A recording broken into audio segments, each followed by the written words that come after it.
విల్లాలో బాధితులు తమకు కనీస వసతులు లేవని రోడ్డుపై వచ్చిన సందర్భంగా వారికి మద్దతుగా నిలిచామని స్థానిక కౌన్సిలర్ ఎంబరి లక్ష్మీ ఆంజనేయులు తెలిపారు. తాను ఎవరిని రెచ్చగొట్టలేదని, ఎవరిని కూడా బిల్డర్ విజయలక్ష్మికి వ్యతిరేకంగా ఉసిగొల్పలేదని మీడియా సమావేశంలో స్పష్టం చేశారు.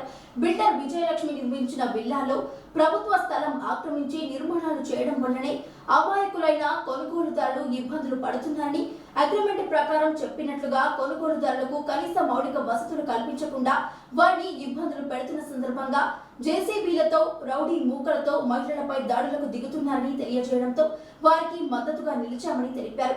బాధితులకు న్యాయం చేయడానికి ఎంఆర్ఓ, కలెక్టర్, జీఎల్సీ విల్లాల స్థలాన్ని సర్వే చేయించాలని, ప్రభుత్వ స్థలం బయటపడితే బాధితులకు న్యాయం చేయాలని, లేదంటే తాను ఏ శిక్షకైనా సిద్ధమేనని, సర్వే ప్రకారం విజయలక్ష్మి బిల్డర్ చెబుతున్న అవాస్తవం అయితే పరువు నష్టం దావా వేస్తామని హెచ్చరించారు.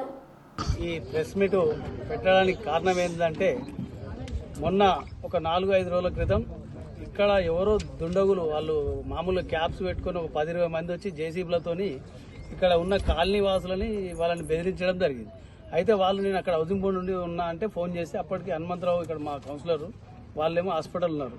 నాకు ఫోన్ చేస్తే నేనేం చేసి ఇక్కడికి రావడం జరిగింది. అదే రకంగా ముందే పోలీస్ స్టేషన్ కూడా ఫోన్ చేసిన, సార్ అక్కడ ఎవరో తెలియదు, గుర్తు తెలియని వ్యక్తులు ఇక్కడ లేడీస్ మీద ఇబ్బంది పెడుతున్నారు అని చెప్పేసి నేను ఇక్కడ వచ్చిన. వచ్చే వరకు పోలీసు వాళ్ళు వచ్చారు.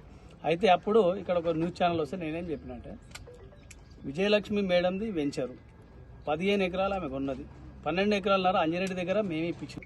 ఇది మనకి గేటెడ్ కమ్యూనిటీ అని చెప్పి ఇది గేట్ మనకి, కానీ ఎంట్రన్స్ లో మనకి గేట్ లేదు, మాకు సెక్యూరిటీ లేదు. ఫస్ట్ పాయింట్ దీని తర్వాత దీంట్లో మీరు చూస్తే ఈ పాంప్లెట్ మీరు చూస్తే east face villa, west face villa అని మనకి ఇది జిఎల్సీ వాళ్ళ అడ్రస్ కూడా దీంట్లో ఉంది. కానీ ఇప్పుడు ఆ అడ్రస్ లేదు, జిఎల్సీ వాళ్ళు మనకి ఎక్కడ రీచబుల్లో లేరు సిచ్యువేషన్లో. మనకి చాలా వరకు ప్రామిసెస్ చేసింది ఏంటంటే మనకి ఎమ్యూనిటీస్ ఇవన్నీ రిజిస్టర్డ్ కన్స్ట్రక్షన్ అగ్రిమెంట్ కూడా మన దగ్గర ఉంది. దీంట్లో మీరు చూస్తే ఎమ్యూనిటీస్ అని క్లియర్గా మెన్షన్ చేసింది. ఇది మనకి 2019లోనే తను కన్స్ట్రక్షన్ అగ్రిమెంట్ రాసింది.